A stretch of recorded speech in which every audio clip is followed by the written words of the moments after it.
올해 69. 내 이름은 김정임이다. 남편을 잃고 나서야 나는 비로소 알게 됐다. 평생을 함께 산 사람도 전부 알 수 있는 건 아니라는 걸. 남편 동욱은 세상 누구보다 성실하고 온화한 사람이었다. 보험회사를 오래 다녔고 시댁에서도 예의를 지킨다고 칭찬받았다. 그러나 나만큼은 그 말을 믿지 못했다. 그 이유는 시어머니 때문이다. 시어머니는 살아생전 내게 한 번도 따뜻한 말을 해준 적이 없었다. 며느리는 원래 힘든 자리다. 여자 주제에 내가 우리 집에 복을 가져오긴 하겠어. 그 말들 속에는 늘 깊은 멸시와 차가운 시선이 깔려 있었다. 남편은 중간에서 항상 날 감싸주려 했지만 그 역시 시어머니 앞에서는 늘 작아졌다. 나는 그런 남편이 답답했지만 동시에 측은했다. 그러나 시어머니가 돌아가신 지 1년이 되는 날 나는 남편에 대한 모든 믿음을 잃었다. 남편 동욱이 퇴근 중 사고를 당했다고 연락이 왔고 병원에 도착했을 때 그는 이미 싸늘한 주검이었다. 그런데 유품을 정리하던 중 나는 그의 지갑 속에서 이상한 열쇠 하나를 발견했다. 낡은 황동 열쇠. 표면엔 301-B라고 새겨져 있었다.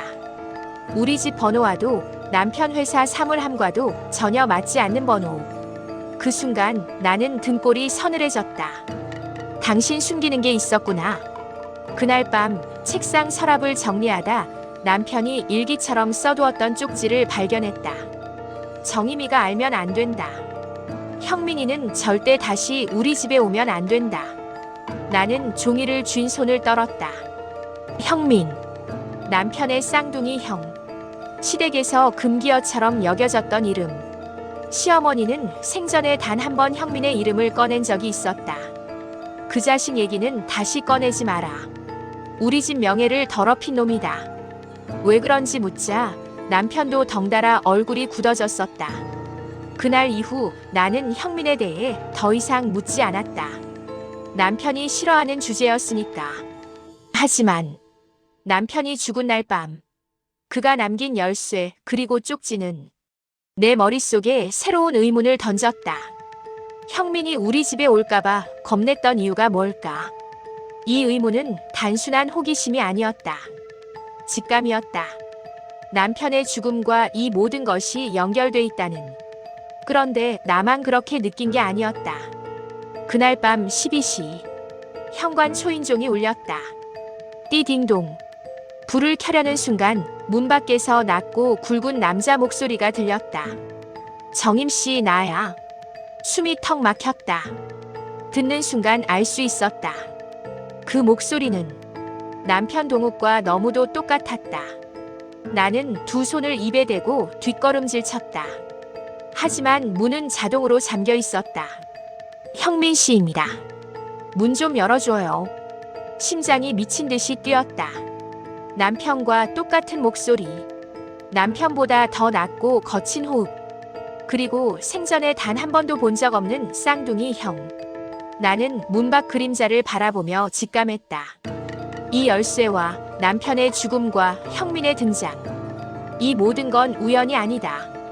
그리고 그건 시작에 불과했다. 문틈 아래로 그림자가 길게 드리워졌다. 그 그림자는 분명 사람 형체였지만 어딘가 기울어져 있었다. 문 좀 열어줘요. 이야기할 게 있어요. 그의 말투는 침착했지만 뭔가 이상했다. 남편과 너무 똑같은 목소리였지만 말끝마다 묘하게 떨림이 있었다. 나는 문에서 최대한 멀찍이 떨어진 채 물었다. 왜 지금 오신 거죠? 동욱이 마지막으로 남긴 게 있어서요. 순간 손끝이 찌릿하게 저렸다. 동욱이 남긴 것. 혹시 그 말은 그 열쇠와 관련 있다는 뜻일까? 하지만 문을 열 수는 없었다. 나는 단호하게 말했다. 지금은 못 열어요. 낮에 다시 오세요.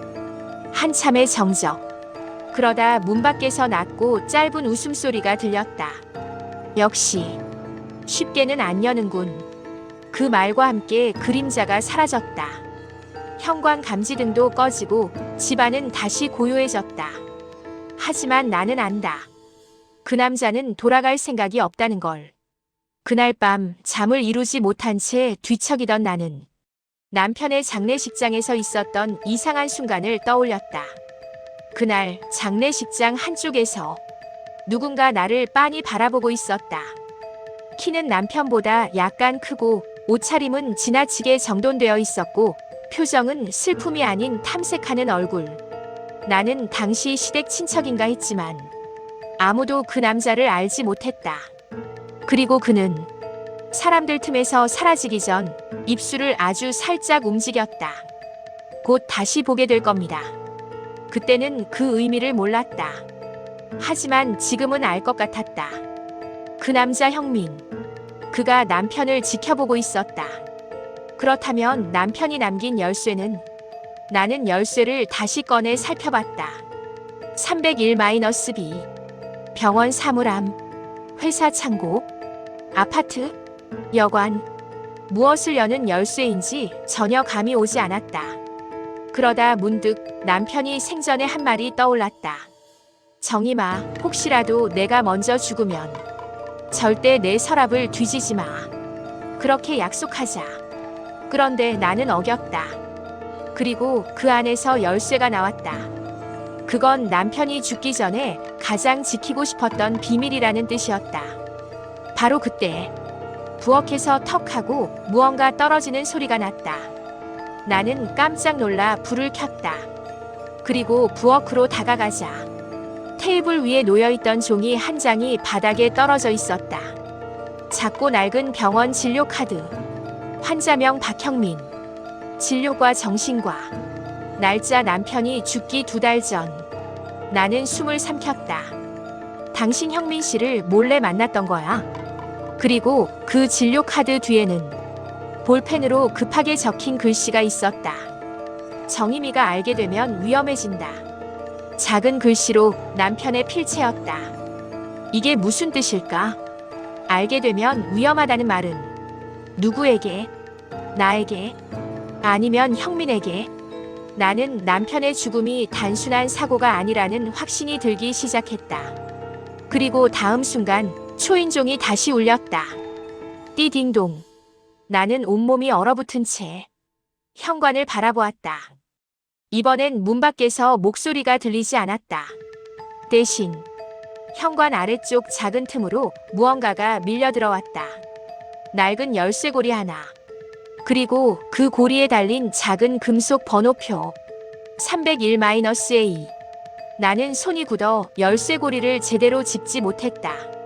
방금 전 문 밖에서 아무 말도 하지 않았는데 왜 이 열쇠를 두고 갔을까? 그리고 가장 소름 돋는 건 열쇠 표면이 방금 전 빗물에 젖은 것처럼 축축하게 젖어 있었다. 비는 오지 않고 있었다. 남편의 열쇠 301-B, 문틈으로 들어온 열쇠 301-A. 두 개를 가지런히 놓고 보니 내 손이 떨리기 시작했다.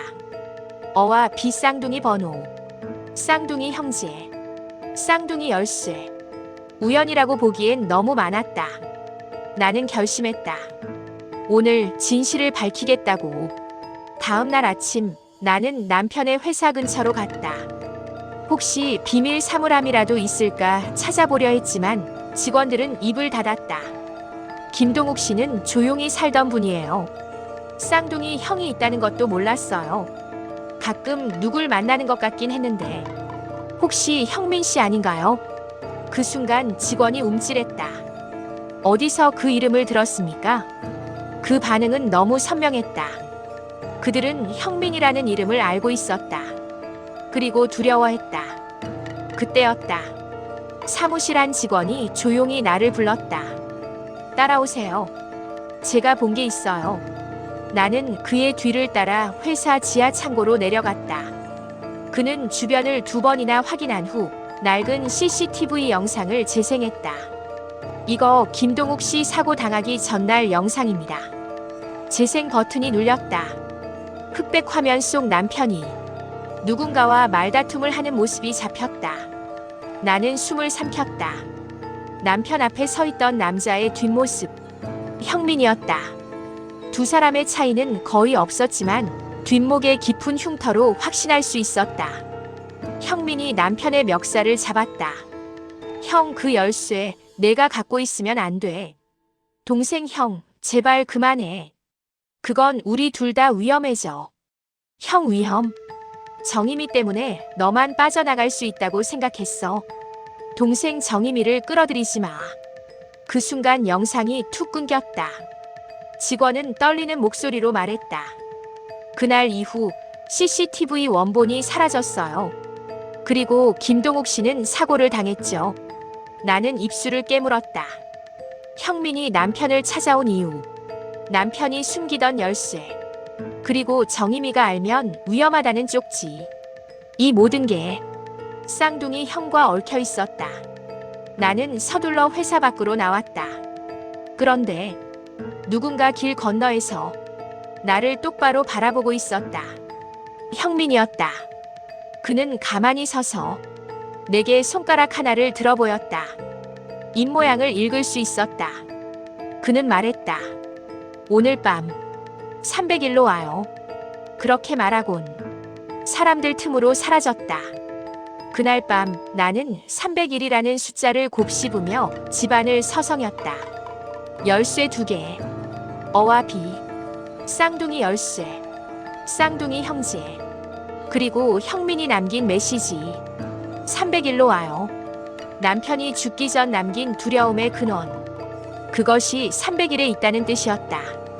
결국 밤 11시가 넘자 나는 외투를 챙겨 나섰다. 평생 이런 일은 상상도 못했지만 확실한 건 있었다. 남편 동욱은 죽기 전까지 나를 지키려 했다. 그러니 나는 그가 남긴 단서를 끝까지 따라가야 한다. 300일은 우리 집 근처 오래된 오피스텔 단지였다. 리모델링도 제대로 하지 않은 건물이라 밤에는 사람이 거의 없다. 건물 안으로 들어가자 희미하게 곰팡이 냄새가 났고 백열등이 깜빡거리며 긴 복도를 비추고 있었다. 300일, 300일. 숫자를 따라 걸어가는데 문득 삐걱거리는 발소리가 들렸다. 누군가 나보다 앞서 걸어가고 있었다. 휘청이며 걷는 그림자. 그림자는 문 앞에 멈춰 섰다. 300일. 내가 찾던 그 문이었다. 형민 씨? 그림자가 천천히 고개를 돌렸다. 그리고 나는 다시 한번 심장이 턱 멎는 느낌을 받았다. 남편. 아니, 남편과 똑같은 얼굴이었다. 하지만 남편보다 더 깊은 주름, 굳은 표정, 눈빛 속에 섞인 묘한 증오가 분명히 있었다. 왔군요. 정임 씨. 형민은 마치 오래 기다렸다는 듯 말했다. 나는 그를 똑바로 바라보며 물었다. 남편의 사고 당신 때문입니까? 형민은 웃지도 놀라지도 않았다. 보여드릴 게 있어요. 들어오세요. 나는 잠시 망설였지만 뒤로 돌아갈 수는 없었다. 형민이 문을 열자 301호 내부는 얼음처럼 차가웠고 전등 하나 없는 방에서 오직 작은 스탠드 조명만이 켜져 있었다. 방 안에는 남편의 가방, 코트, 서류함, 그리고 낯선 금속 상자 하나가 있었다. 나는 숨을 삼켰다. 왜 남편의 물건이 여기에 있죠? 형민이 아주 천천히 말했다. 그걸 찾으러 왔기 때문이죠. 당신 남편은 나보다 먼저 이 방에 들어왔습니다. 그 말에 등골이 서늘해졌다. 그 열쇠가 우릴 모두 망친 겁니다. 나는 떨리는 목소리로 물었다. 열쇠가 대체 뭔데요? 형민은 금속 상자를 가리켰다. 가문 기록입니다. 가문? 그 단어가 나오자 왠지 모르게 불길한 느낌이 들었다. 우리 집안에선 쌍둥이가 태어나면 반드시 하나를 보내야 합니다. 나는 믿기지 않아 고개를 저었다. 무슨 끔찍한 소리예요? 조선시대부터 내려온 풍습입니다. 쌍둥이는 재앙의 징조라며 둘 중 하나는 희생한다는, 그리고 그 선택은 늘 누군가의 손에 맡겨졌죠. 설마. 네. 우리 어머니는 동욱을 선택했습니다.